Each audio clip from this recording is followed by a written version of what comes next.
The autumn rain drummed against the windows of Clarence's house as Tom Parker Bowles sat in the drawing room, nervously adjusting his tie. Outside, photographers pressed against the iron gates, their camera lenses glinting like predatory eyes through the London gloom. Something was different today. The usual respectful distance the press maintained had vanished overnight. Tom's phone buzzed incessantly on the mahogany table beside him. Text after text flooded in from friends, colleagues, and acquaintances, all asking the same question he couldn't answer. His mother, Queen Camilla, had left for Scotland 3 days ago for what the palace called private engagements. But Tom knew better. The tight line of her mouth and the way she avoided his eyes during their last conversation told him everything he needed to know. The trouble had started 6 weeks earlier when Tom's business partner, Marcus Webb, approached him with what seemed like a golden opportunity. A luxury food import business that would capitalize on Tom's celebrity chef status and royal connections. The paperwork looked legitimate, the investors appeared respectable, and the projected returns were modest enough to seem realistic. Tom had signed without the thorough background checks his mother's security team usually insisted upon. Now, as he watched the growing crowd of reporters outside, Tom realized his mistake. Marcus had disappeared 2 weeks ago, taking with him nearly £2 million of investor money. The business was revealed to be nothing more than an elaborate shell company, and somehow Tom's signature appeared on documents he swore he had never seen. Bank statements showed transfers to offshore accounts that Tom knew nothing about, yet bore his authorization codes. The Metropolitan Police Financial Crimes Unit had been investigating quietly for days. Tom's lawyers assured him that he was likely a victim rather than a perpetrator, but the evidence painted a troubling picture. His name was on everything, his accounts had received suspicious transfers, and his business meetings with Marcus had been photographed and documented by someone who clearly knew what they were looking for. What terrified Tom most was the timing. King Charles had been working tirelessly to modernize the monarchy's image, and any whiff of financial scandal involving his stepson could undo years of careful reputation management. The palace's communications team had been in crisis mode, but Tom could see the strain in their carefully worded statements. They were protecting him for now, but he knew that loyalty had limits. His sister Laura called that morning, her voice tight with worry. She had been approached by a journalist who claimed to have documents proving Tom's involvement was deeper than anyone suspected. The reporter mentioned names and dates that only someone with inside access could know. Someone was feeding information to the press. Someone who wanted to see Tom destroyed. As Tom stared out at the rain-soaked street, he couldn't shake the feeling that he was being watched from more than just the obvious places. His security detail had been quietly doubled, though they told him it was routine. His phone conversations felt monitored. His emails seemed to arrive with subtle delays. And twice this week he had noticed the same car parked near his home at odd hours. The worst part was the silence from his mother. Queen Camilla, who had always been his fiercest protector, had barely spoken to him since the investigation began. Tom understood the impossible position she was in, torn between protecting her son and safeguarding the crown, but her distance felt like abandonment when he needed her most. That evening, as Tom prepared for bed, he noticed something that made his blood run cold. The security system's logs showed that someone had attempted to access his home's network 3 times in the past week. The attempts were sophisticated, professional, and had been blocked only by the military-grade security the palace had insisted upon installing. Someone was not just watching him from the outside. They were trying to get inside his private world. Tom realized that whatever was happening to him was bigger than a simple business fraud. The precision of the setup, the timing of the media leaks, and the professional nature of the surveillance suggested coordination at a level that frightened him. Someone with significant resources and inside knowledge was orchestrating his downfall, and he had no idea who or why. As he finally drifted off to sleep, Tom's last conscious thought was a chilling realization. Tomorrow everything would change. The investigation that had been conducted in whispers and closed rooms was about to become very public, and he was completely unprepared for what that exposure might reveal. Detective Inspector Sarah Chen had been awake for 36 hours straight when the call came through. The Metropolitan Police's Financial Crimes Unit rarely dealt with cases involving the royal family, but when they did, everything changed.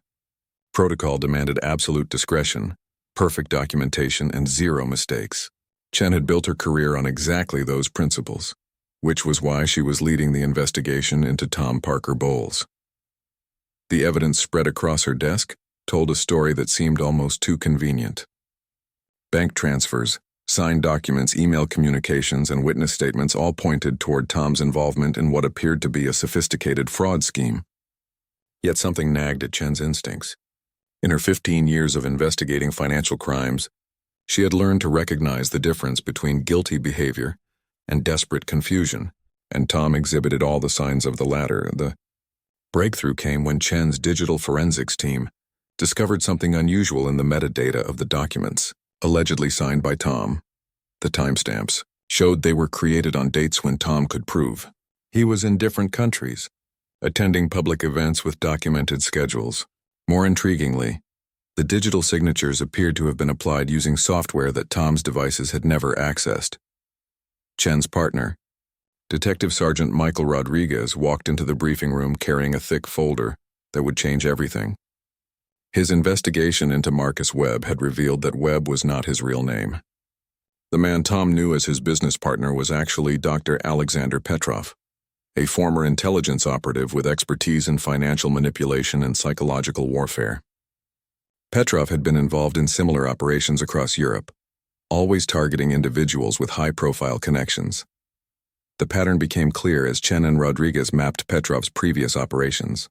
He specialized in elaborate long-term cons that destroyed reputations while generating substantial profits. His targets were always chosen for maximum impact, individuals whose downfall would create widespread media attention and political instability. Tom Parker Bowles, stepson of the Queen, was the perfect mark. What disturbed Chen most was the sophistication of the operation.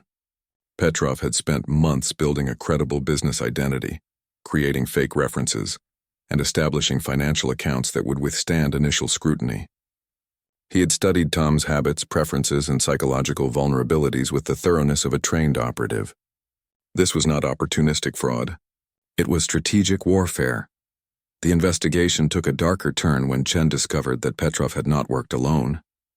Financial records showed payments to at least 6 other individuals, including a photographer who had documented Tom's meetings, a technology specialist who had created the forged documents, and most troublingly, someone described only as the insider, who had received the largest payments of all.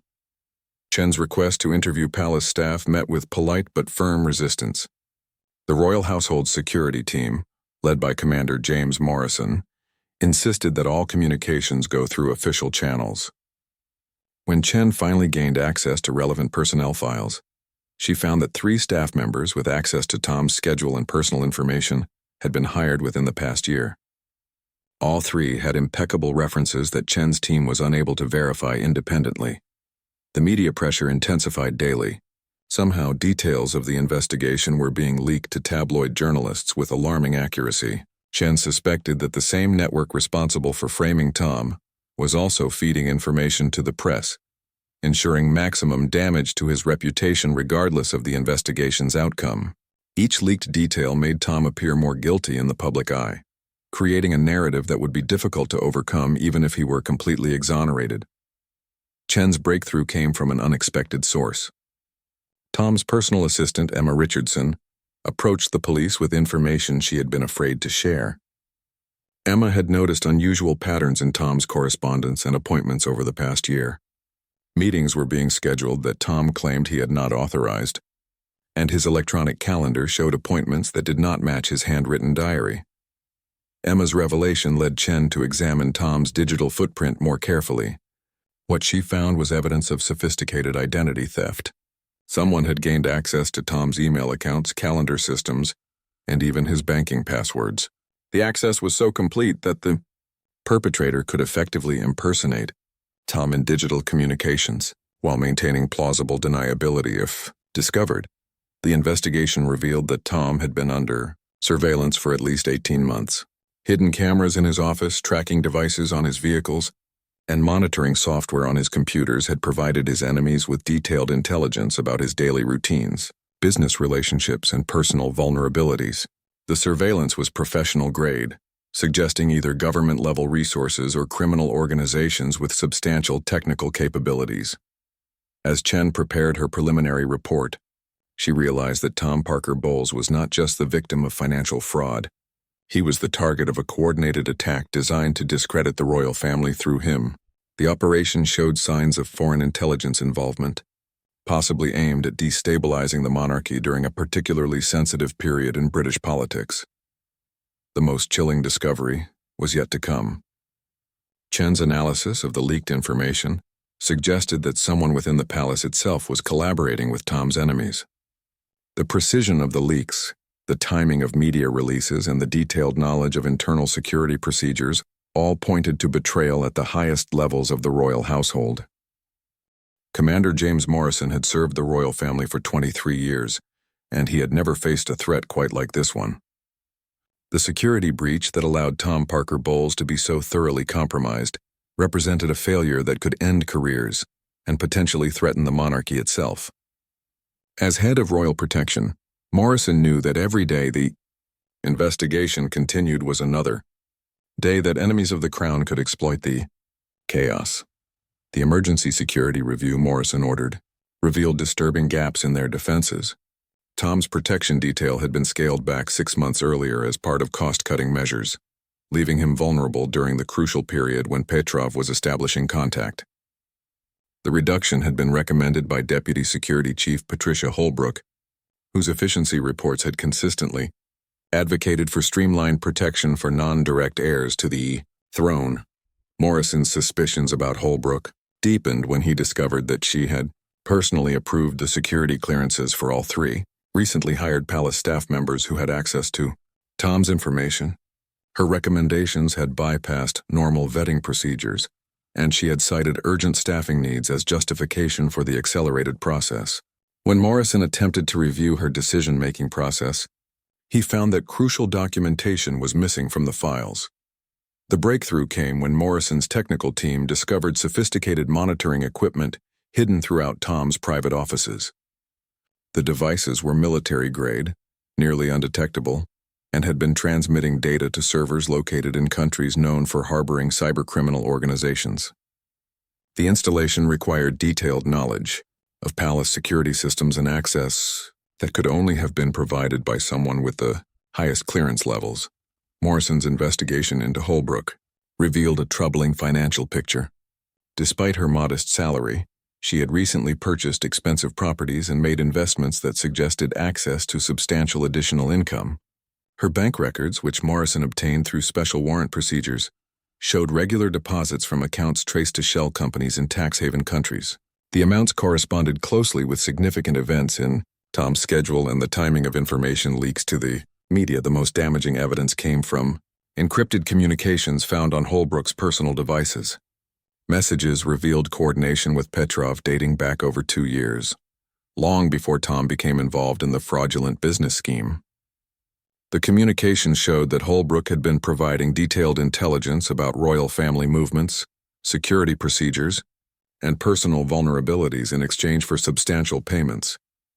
Holbrook's motivations became clearer as Morrison dug deeper into her background. Her husband had been diagnosed with an expensive chronic illness 3 years earlier, creating financial pressures that her palace salary could not address.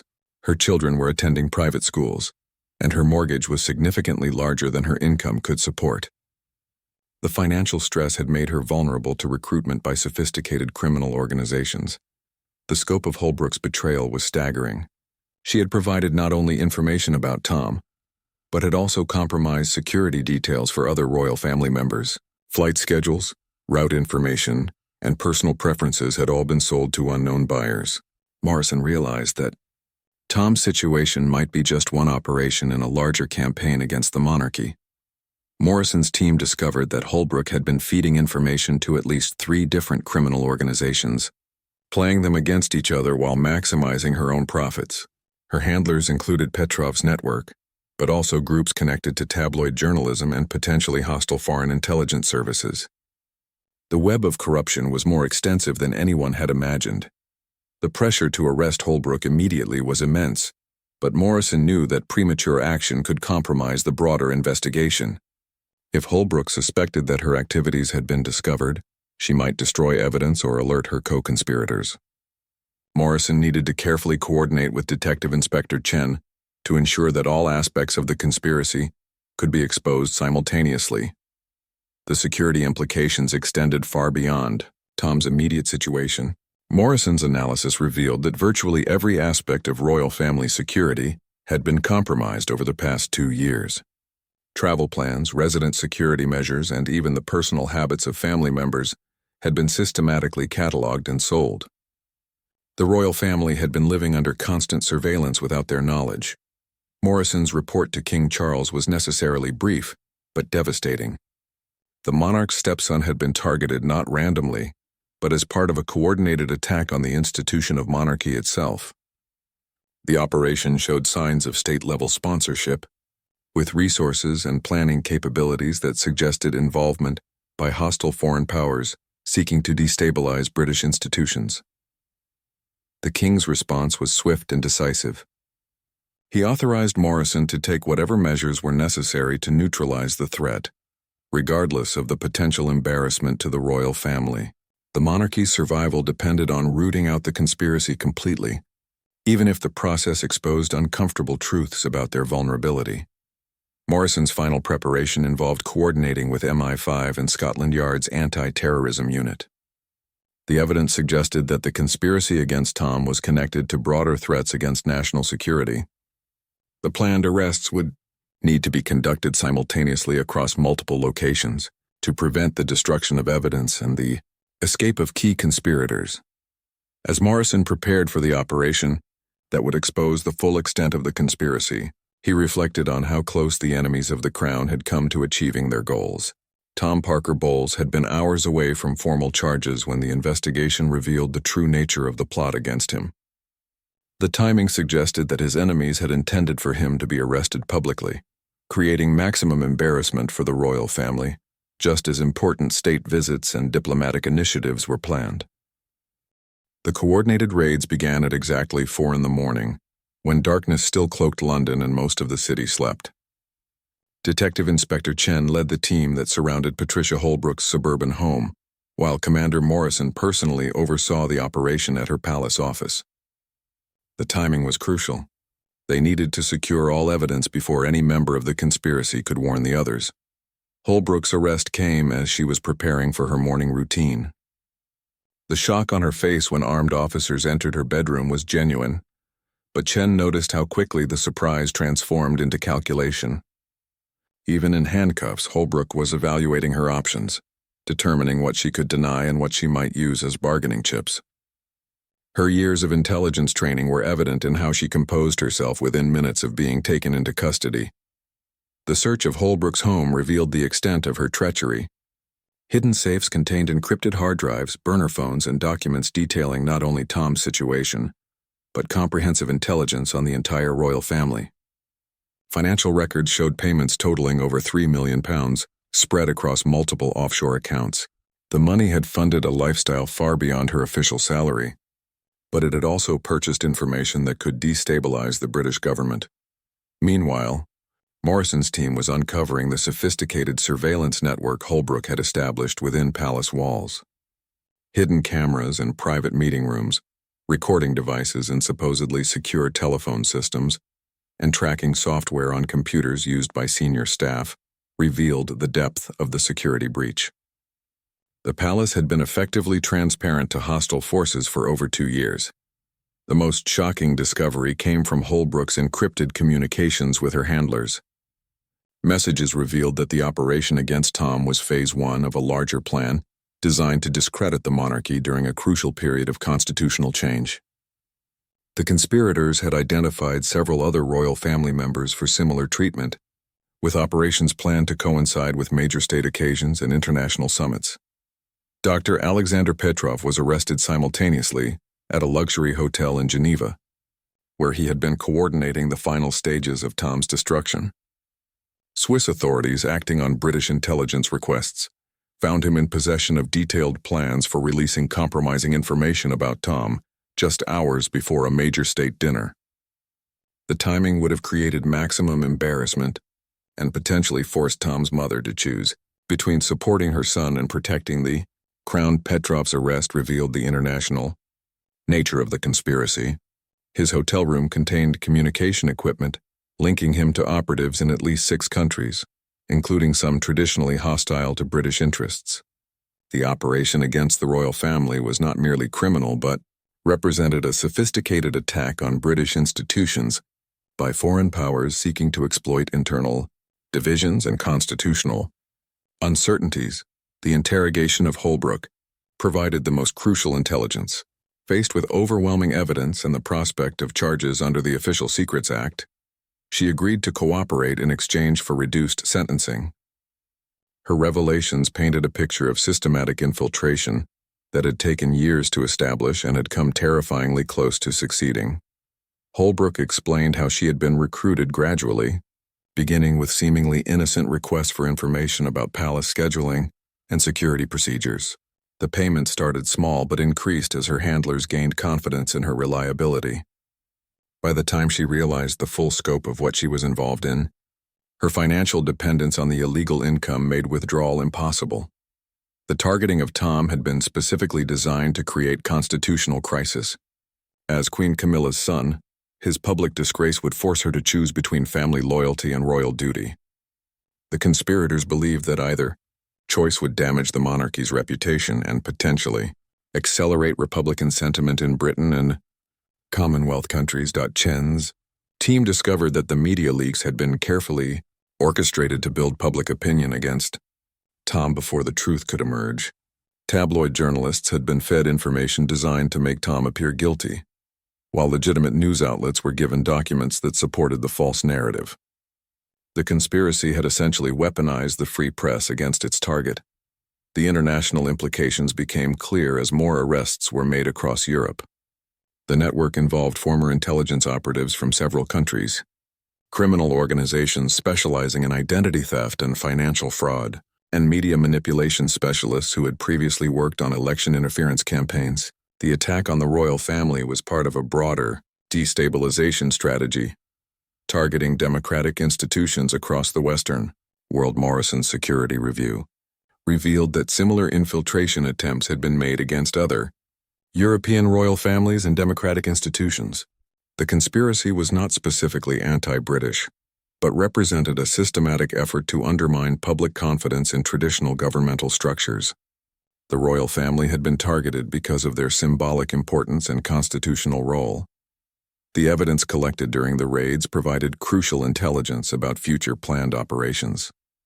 Documents found in Petrov's possession detailed similar schemes targeting other royal family members, senior politicians, and key military personnel.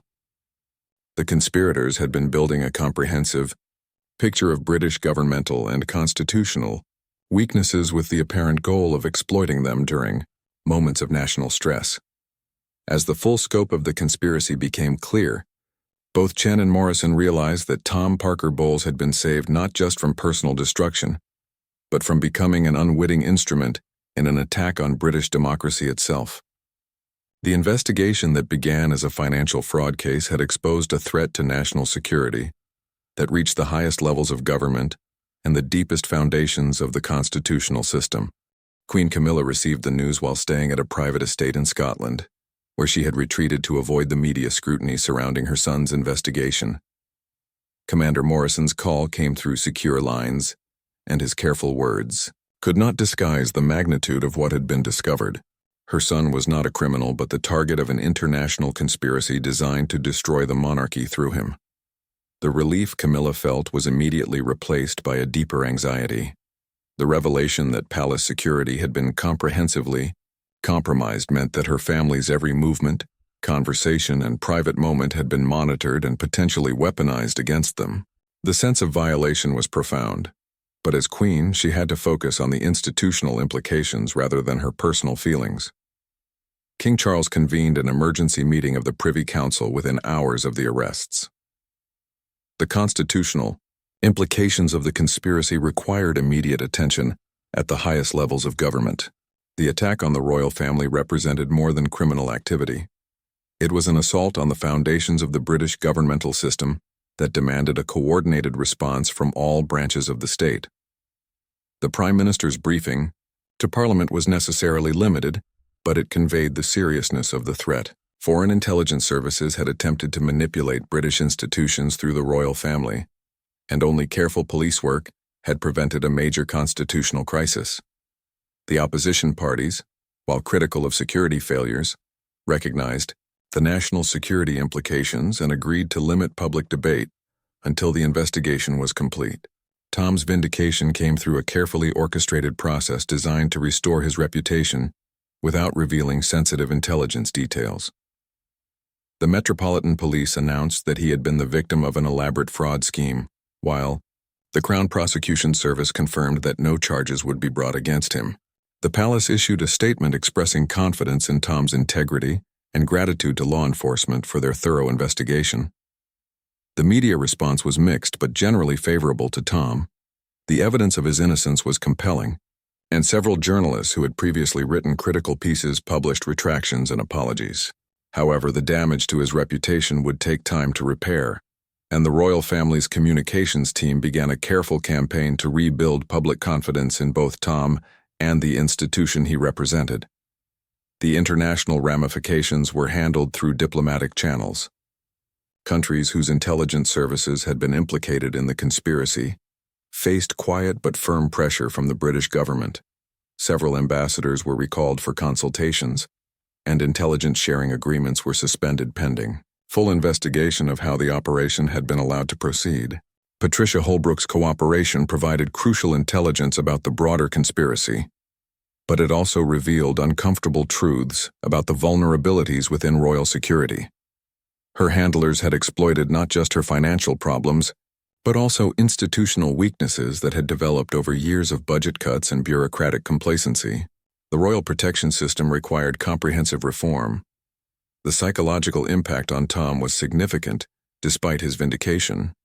The months of suspicion, media scrutiny, and family tension had taken their toll. Palace counselors worked with him to process the trauma of being systematically betrayed by people he trusted, while security experts helped him understand the surveillance he had unknowingly endured. Queen Camilla's relationship with her son required careful rebuilding. Her necessary distance during the investigation had protected the crown, but it also isolated Tom when he most needed family support. Their private conversations, now conducted in secure locations swept for surveillance devices, focused on healing the wounds created by the conspiracy's manipulation of their relationship. The wider royal family gathered for a private meeting at Windsor Castle to discuss the implications of the security breach. Prince William and Princess Catherine, Prince Harry, and other family members needed to understand how their own security might have been compromised. The meeting was somber, as they realized that their private lives had been potentially exposed to hostile forces for years. The investigation's success led to significant changes in how royal security was managed. Commander Morrison was promoted and given additional resources to implement comprehensive reforms. New vetting procedures for palace staff were established, and advanced counter-surveillance technology was installed throughout royal residences and offices. The financial investigation revealed that the conspiracy had cost the British taxpayer millions of pounds in enhanced security measures, investigation costs, and the damage to international relationships. The money stolen through the fraudulent business scheme was recovered from offshore accounts, but the broader costs of the attack on British institutions were impossible to calculate precisely. The legal proceedings against the conspirators were conducted partly in secret to protect national security information.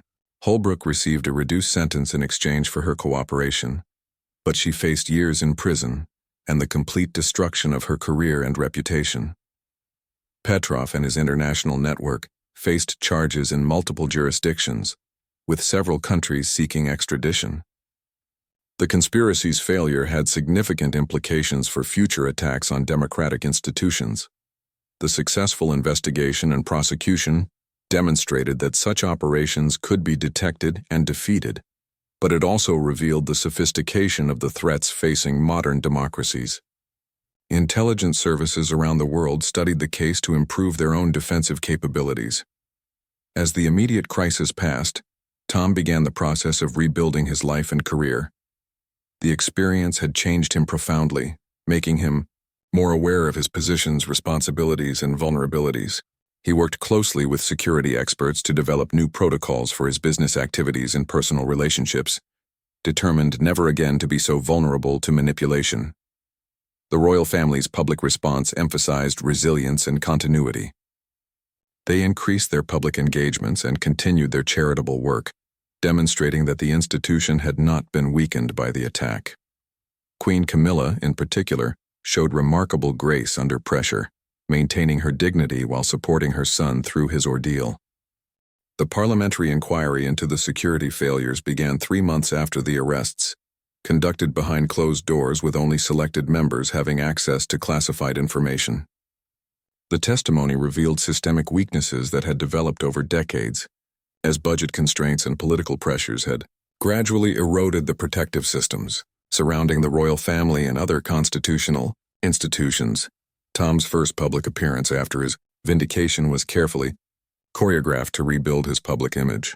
He chose a charity event focused on food security, returning to his expertise as a chef while demonstrating his commitment to public service. The media coverage was largely positive, with many commentators praising his resilience and dignity throughout the ordeal. However, the shadow of the conspiracy would follow him for years to come. The international investigation revealed connections to similar operations in other countries. Intelligence agencies discovered evidence of attacks on democratic institutions across Europe, North America, and the Commonwealth, all showing similar patterns of infiltration, surveillance, and manipulation. The conspiracy against the British royal family was part of a coordinated global campaign to destabilize democratic governments. Detective Inspector Chen's final report became a classified document studied by security services worldwide. Her meticulous investigation had not only saved Tom from false imprisonment, but had also exposed a threat to national security that reached far beyond any individual case. Chen received a commendation from the Queen and was promoted to lead a new unit specializing in threats to constitutional institutions. The technological aspects of the conspiracy prompted major changes in how sensitive government and royal communications were secured.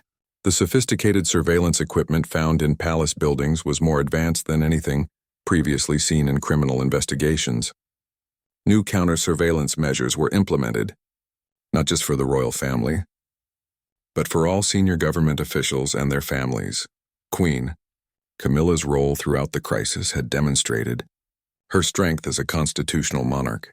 Her decision to maintain distance from Tom during the investigation, while personally painful, had protected the integrity of the legal process and preserved the crown's reputation.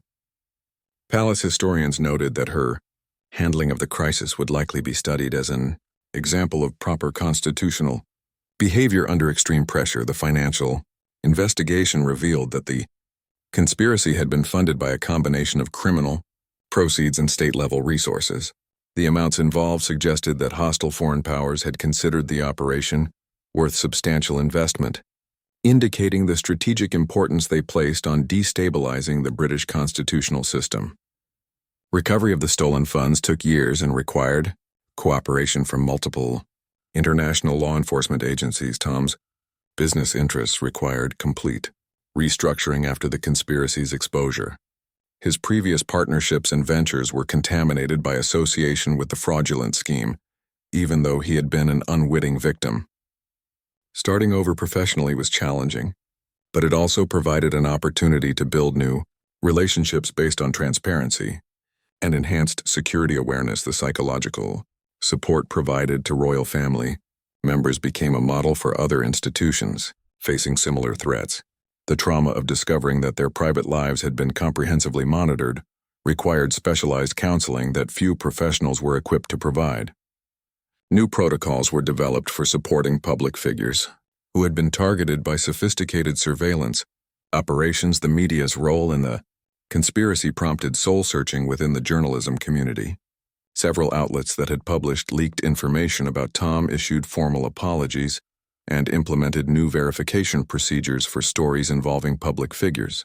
The ease with which the conspirators had manipulated news coverage highlighted vulnerabilities in the modern media ecosystem that extended far beyond this single case. The legislative response to the conspiracy included new laws strengthening penalties for attacks on constitutional institutions, and expanding law enforcement's ability to investigate international criminal networks. The traditional British reluctance to criminalize activities that might be considered political expression was balanced against the clear evidence that hostile foreign powers were exploiting democratic freedoms to attack democracy itself. Commander Morrison's security reforms extended beyond the royal family to encompass all senior government officials and their families. The conspiracy had demonstrated that attacks on individuals could be used to manipulate entire institutions, making comprehensive protection a matter of national security rather than personal privilege. The cost was substantial, but the alternative was unacceptable vulnerability to foreign manipulation. The intelligence sharing arrangements between allied countries were strengthened as a result of the investigation. The international nature of the conspiracy required unprecedented cooperation between agencies that had traditionally guarded their secrets carefully. New protocols were established for sharing information about threats to democratic institutions while protecting sensitive sources and methods. The conspiracy's ultimate failure had important implications for deterring future attacks. The successful investigation and prosecution demonstrated that such operations could be detected and defeated, but they also revealed the sophistication of the threats facing modern democracies. The case became a template for training law enforcement and intelligence personnel in recognizing and responding to similar threats. As the first anniversary of the arrests approached, Tom reflected on how profoundly the experience had changed his understanding of his role within the royal family and British society. The attack had been designed to exploit his position to damage the institution he represented, but its failure had actually strengthened his commitment to public service and his appreciation for the constitutional system that had ultimately protected him. The broader lessons of the conspiracy continued to influence policy and security practices years after the immediate crisis had passed.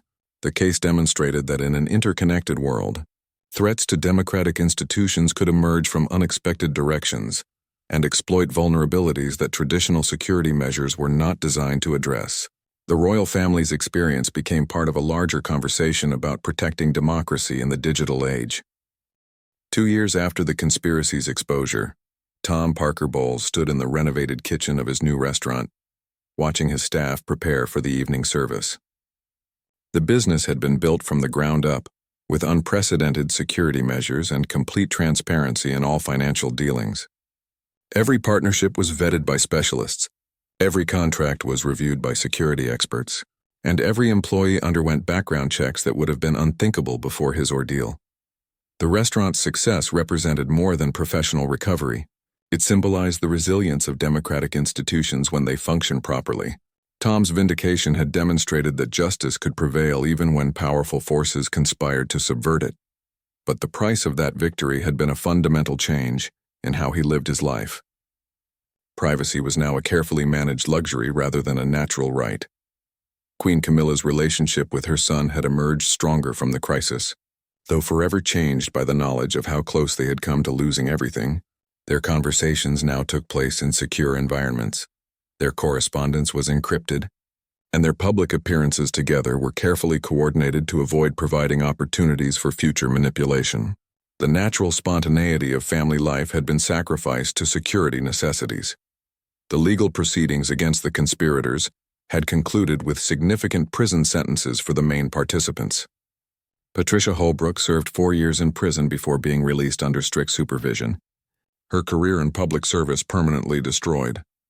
Dr. Alexander Petrov faced charges in multiple countries and would likely spend the rest of his life in various correctional institutions. The international network that had supported the operation was dismantled through coordinated law enforcement action. The Parliamentary Inquiry's classified report led to major reforms in how democratic institutions protected themselves against foreign interference. New intelligence sharing agreements, enhanced counter-surveillance capabilities, and stricter vetting procedures for sensitive positions were implemented across government. The cost was substantial, but the investment was justified by the scale of the threat that had been exposed. The media's response to the conspiracy had evolved from initial skepticism to genuine concern about how easily they had been manipulated. Several journalism schools now taught courses based on the case, examining how sophisticated disinformation campaigns could exploit traditional news-gathering methods. The experience had made many journalists more cautious about accepting leaked information without thorough verification. Tom's charitable work had expanded significantly since his vindication, partly as a way of giving back to the community that had ultimately supported him through the crisis. His foundation focused on helping victims of financial fraud and identity theft, drawing on his personal experience to provide both practical support and emotional understanding. The work gave meaning to his suffering while helping others who faced similar challenges. The international implications of the conspiracy continued to unfold years after the initial arrests.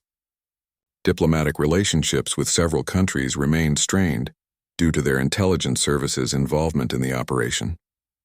Trade agreements were renegotiated, security partnerships were restructured, and cultural exchanges were suspended until satisfactory explanations were provided for how such an attack had been allowed to proceed. The technological advances in surveillance and counter-surveillance that emerged from the investigation had broader applications beyond protecting public figures.